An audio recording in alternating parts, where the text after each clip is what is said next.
আজকের ক্লাসে আমরা বিবিকুন্ডু টেস্ট পেপার থেকে অ্যাকাউন্টেন্সি বা হিসাব শাস্ত্রের মডেলসের 4 নিয়ে চলে এসেছি। আজকের ক্লাসে আমরা এই মডেলসের থেকে 40টা প্রশ্ন আলোচনা করব, তার সাথে এর সমাধান করব এবং ব্যাখ্যা করব, অল্টারনেটিভ কী প্রশ্ন আসতে পারে সেগুলো নিয়ে আলোচনা করব। তার আগে তোমাদের জানিয়ে দিই, যারা চ্যানেল নতুন অবশ্যই সাবস্ক্রাইব করে নিও, কারণ আগামী দিনে আরও মডেলসের তোমাদের জন্য আসবে। Accountancy, business studies, costing, economics, এছাড়া তোমাদের বিবিকুন্ডু টেস্ট পেপার তো আমি নিয়েই আসছি, তারপর এবিটিএ টেস্ট পেপার, র্যাপিড টেস্টও তোমাদের পরীক্ষার আগে ধীরে ধীরে নিয়ে আসবো। তো প্রথম থেকে প্রশ্ন আমরা শুরু করছি। একের প্রশ্ন দেওয়া রয়েছে, in the absence of an agreement partners are entitled to. বলছে যদি কোনো চুক্তিপত্র না থাকে তাহলে অংশীদাররা কি পেতে পারে। তোমার এখানে উত্তর হবে একের C, interest on loan and advance by them to the firm. যদি কোনো অংশীদার কারবারে লোন দেয় বা অ্যাডভান্স কোনো টাকা দেয় তাহলে তার উপর সুদ পেতে পারে, অর্থাৎ ঋণের উপর সুদ পেতে পারে। আরেকটা জিনিস তোমার হয় মনে রাখতে হবে, যে চুক্তিপত্র যদি না থাকে তাহলে প্রতিটা অংশীদার সমান সমান প্রফিট এবং লস কিন্তু ভাগ করে। যদি এখানে অপশন থাকতো আমরা সেটাও কিন্তু দিতে পারতাম। 2, interest on capital will be paid to the partner if provided for in the partnership deed but only out of। বলছে যদি চুক্তিপত্রে উল্লেখ থাকে তাহলে তো আমরা মূলধনের ওপর সুদ দিই, কিন্তু কি থেকে দিই, উত্তর হবে প্রফিট থেকে। যদি দেখো প্রফিট পর্যাপ্ত পরিমাণ না হয় তাহলে চুক্তিপত্র থাকলেও কিন্তু আমরা ইন্টারেস্ট অন ক্যাপিটাল দিতে পারবো না।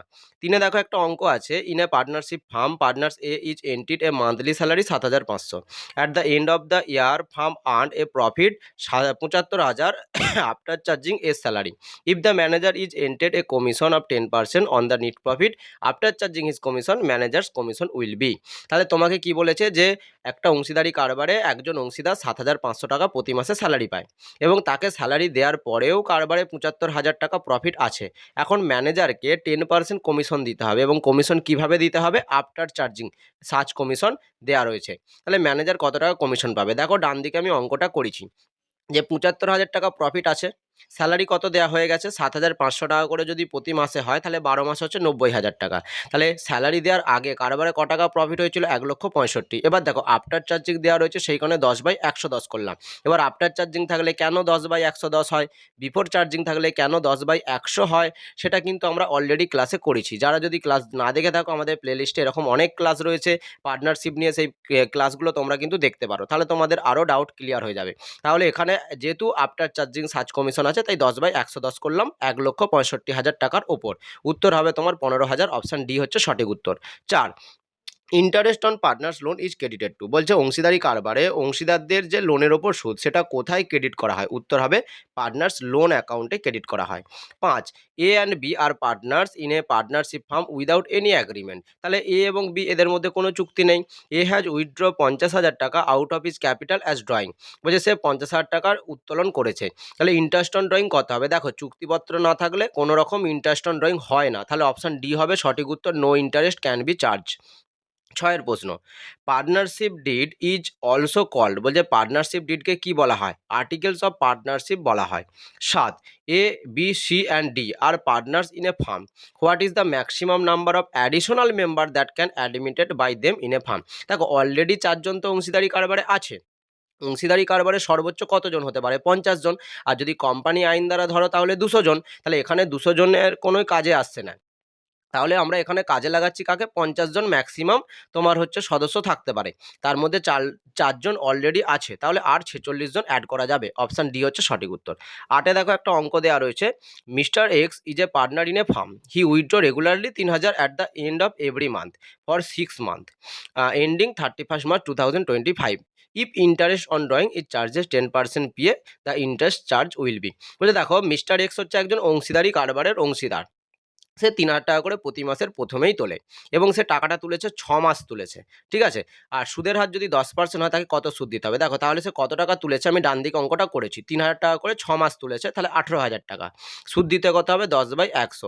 এবার যদি 6 মাস প্রতি মাসের শুরুতে তোলে তাহলে তোমাকে 12 মাসের মধ্যে 2.5 মাসের সুদ গণনা করতে হয়। উত্তর তোমার হবে 375।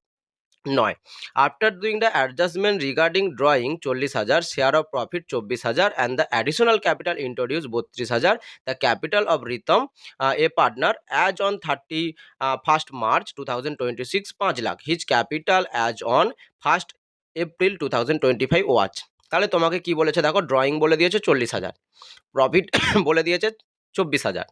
আচ্ছা, সে আরও এক্সট্রা কত ক্যাপিটাল দিয়েছে? 32,000। আর বছরের শেষে কত ক্যাপিটাল ছিল? 5,00,000।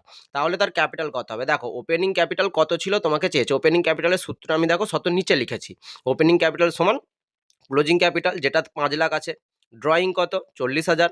মাইনাস কি করবে? Profit plus additional capital. Profit কত? 24,000 আর অ্যাডিশনাল ক্যাপিটাল কত? 32,000। তাহলে তোমার উত্তর হয়ে যাবে 4,84,000। অপশান এ হবে তোমার সঠিক উত্তর।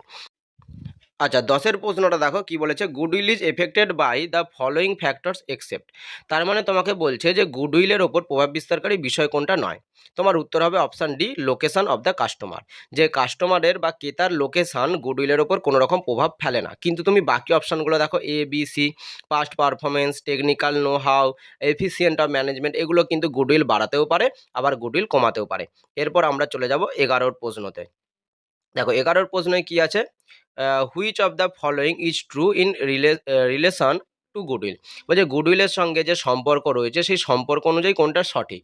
তোমার অপশান ডি হবে তোমার সঠিক উত্তর। Goodwill is an intangible asset, যে গুডউইল হচ্ছে তোমার অস্পর্শনীয় একটা সম্পত্তি।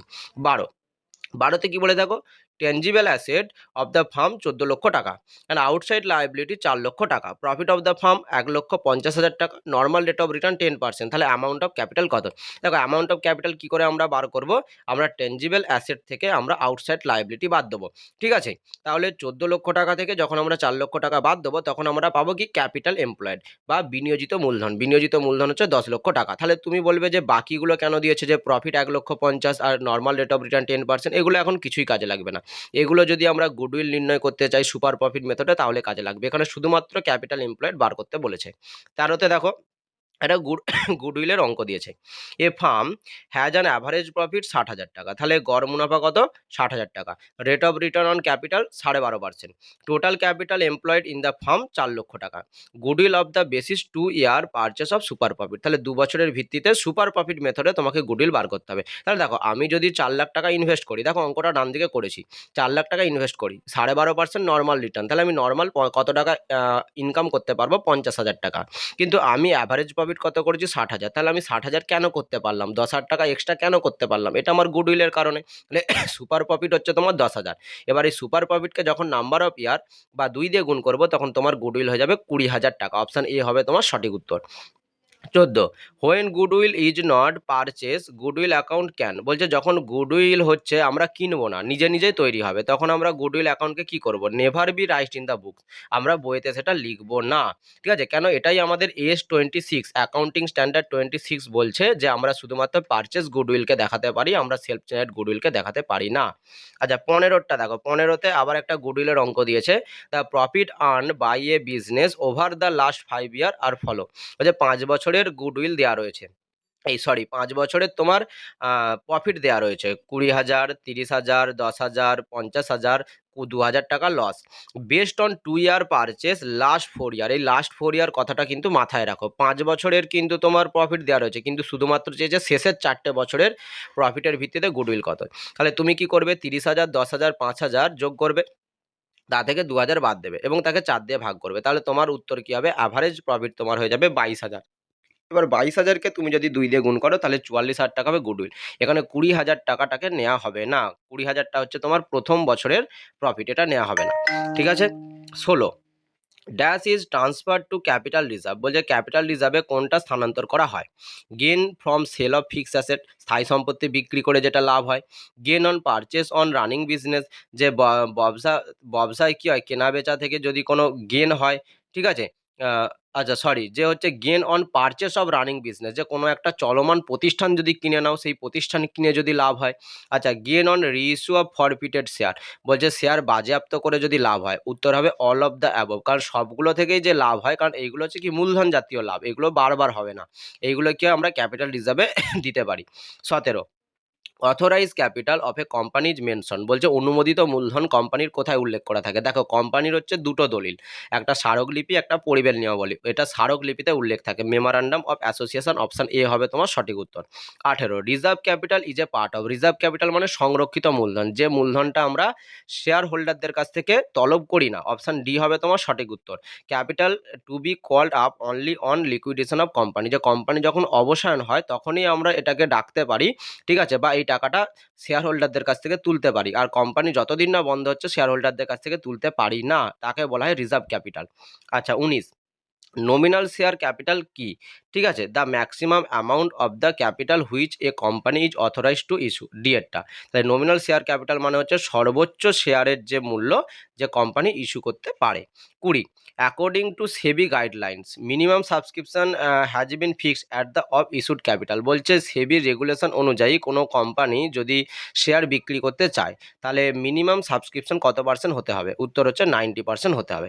21, ইন্টারেস্ট অন কলস in area is charge according to the table F. বলছে টেবিল এফ অনুযায়ী ধরো কলসিন এরিয়ার হলো, কলসিন এরিয়ার কি, ধরো কাউকে শেয়ারের টাকা তলব করা হচ্ছে, সে দিতে পারছে না, তাহলে তাকে বলে কলসিন এরিয়া। তাহলে সেই কলসিন এরিয়ার ওপর কত টাকা সুদ নেওয়া হয়? উত্তর হবে 10% পিএ, বছরে 10%। 22, ডিবেঞ্চার হোল্ডার কারা? যারা ডিবেঞ্চার নিয়েছে তারা হচ্ছে কোম্পানির ঋণদাতা নয়তো পাওনাদার। তাহলে অপশান সি হবে তোমার ক্রেডিটর্স অফ দ্য কোম্পানি। এরপর চলে যাব আমরা 23-এর প্রশ্নে। Debenture application account is the nature of. বলছে ডিবেঞ্চার অ্যাপ্লিকেশন অ্যাকাউন্ট কোন ধরনের অ্যাকাউন্ট? উত্তর হবে পার্সোনাল অ্যাকাউন্ট। 24-এ দেখো ডিবেঞ্চার সংক্রান্ত একটা অঙ্ক দিয়েছে। এক্স এলটিডি পারচেসে বিল্ডিং 60 লাখ টাকা। তাহলে এক্স হচ্ছে এলটিডি একটা বিল্ডিং কিনেছে 60 লক্ষ টাকা দিয়ে, পেয়েবেল 20% ইন ক্যাশ, 20% টাকা দিয়ে দিয়েছে। তাহলে 60 লক্ষ টাকা 20% 12 লক্ষ টাকা, তাহলে এখনও কত টাকা বাকি আছে? 48 লক্ষ। দেখো ডান দিকে আমি লিখেছি 48 লক্ষ, ঠিক আছে।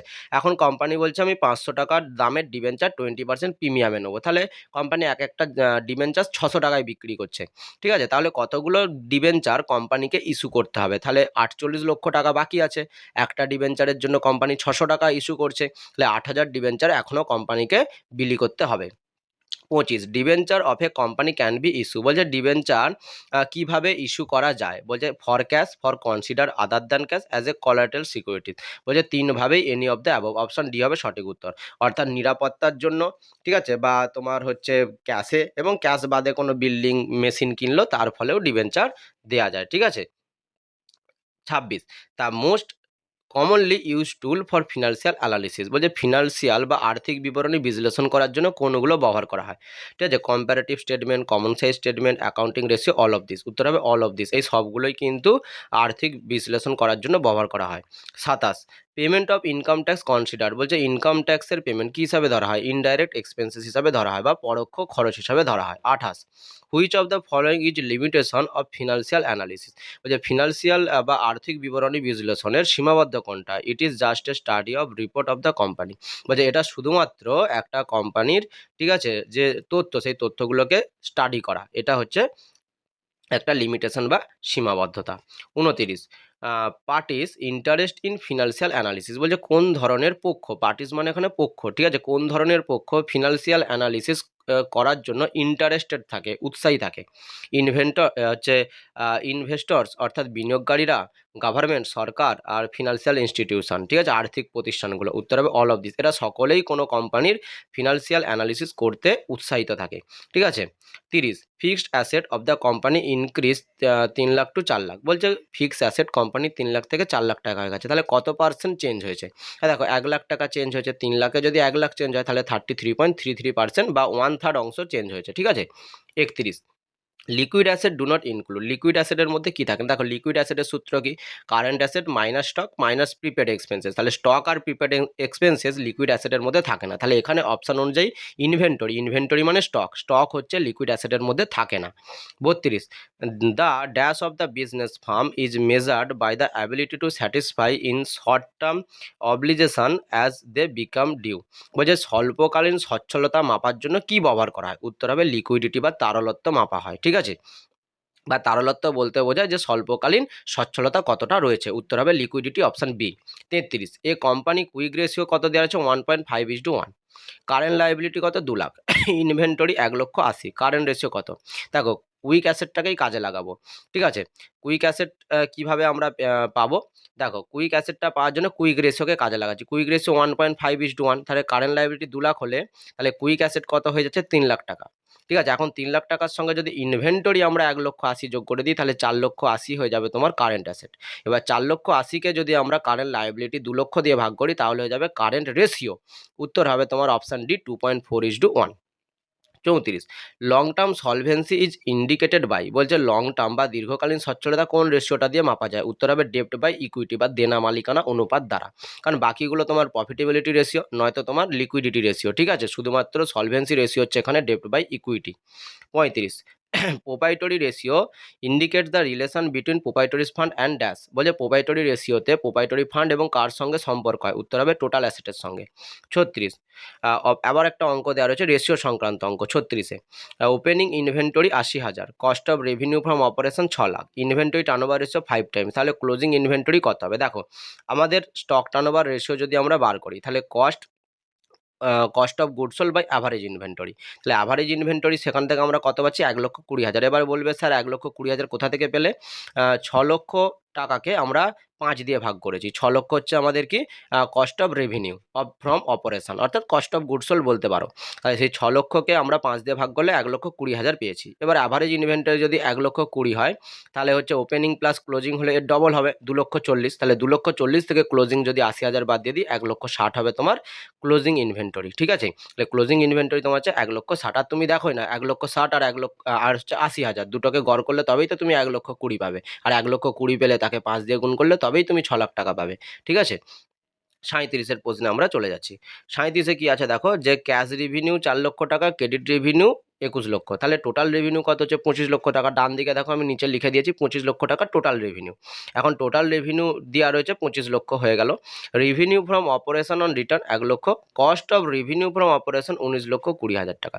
বলছে এই যে রেভিনিউ 25 লক্ষ টাকা হচ্ছে তোমার টোটাল রেভিনিউ, ঠিক আছে? তার খরচ এসেছে কত? 19,20,000 টাকা। তাহলে তোমার গ্রস প্রফিট কত হয়েছে? 5,80,000। তাহলে 5,80,000 টাকা যদি তোমার হচ্ছে প্রফিট হয় কত লক্ষর মধ্যে? 25 লক্ষর মধ্যে, তাহলে গ্রস প্রফিট রেশিও হবে 23.2%, ঠিক আছে? অপশন বি হবে তোমার সঠিক উত্তর।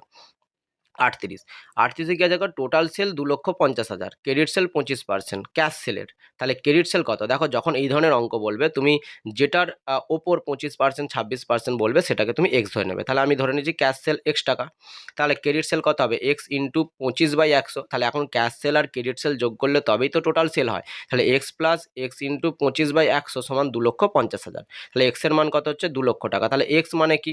এক্স মানে ক্যাশ সেল, তাহলে এক্স মানে ক্যাশ সেল, তাহলে ক্রেডিট সেল কত হবে? 2 লক্ষ টাকার 25%, তাহলে তোমার 50,000 টাকা হবে। সঠিক উত্তর অপশন এ হবে তোমার সঠিক উত্তর, ঠিক আছে? তুমি এইভাবে ক্যাশ সেলও বার করতে পারবে, ক্রেডিট সেলও বার করতে পারবে। 39 ওয়ার্কিং ক্যাপিটাল বলতে কি বোঝায়? ওয়ার্কিং ক্যাপিটালের বাংলা হচ্ছে কার্যকরী মূলধন। কারেন্ট অ্যাসেট এবং কারেন্ট লায়াবিলিটির পার্থক্যকে দেখো, অপশন সি হবে সঠিক উত্তর। Current asset minus current liability যদি আমরা করি তাহলে আমরা পাই কার্যকরী মূলধন। 40, ঠিক আছে? 40-এর প্রশ্নটা কি আছে দেখো, total revenue from the operation 15 লক্ষ টাকা। টোটাল রেভিনিউ কত হয়েছে? 15 লক্ষ। কস্ট অফ দ্য রেভিনিউ, তাহলে রেভিনিউর খরচ এসেছে কত? 90,000 টাকা, ঠিক আছে? এই 9 লাখ টাকা। অপারেটিং এক্সপেন্সেস 2,25,000, তাহলে অপারেটিং রেশিও কথা, অপারেটিং রেশিও বার করানোর জন্য তোমাকে কি দরকার হয়? অপারেটিং কস্ট লাগবে। কি করে বার করবে? Cost of goods sold plus হচ্ছে তুমি অপারেটিং এক্সপেন্সেস, দেখো ডান দিকে তোমার করেছি যে 9 লক্ষ টাকা হচ্ছে cost of goods sold plus হচ্ছে অপারেটিং এক্সপেন্সেস 2,25,000, তাহলে তোমার 11,25,000 টাকা টোটাল অপারেটিং কস্ট এসেছে। আর তুমি রেভিনিউ করেছো কত? 15 লক্ষ, তাহলে 15 লক্ষর মধ্যে তুমি যদি 11,25,000 টাকা খরচ হয় তোমার বা অপারেটিং কস্ট হয়, তাহলে রেশিও কত হবে? 75% হবে রেশিও, ঠিক আছে? তো আজকের জন্য আমরা এতটা রাখছি, তোমরা সাবস্ক্রাইব করে রাখো, আগামী দিনে আরও ক্লাস আসবে, ঠিক আছে? আজকের জন্য এতটাই, ধন্যবাদ।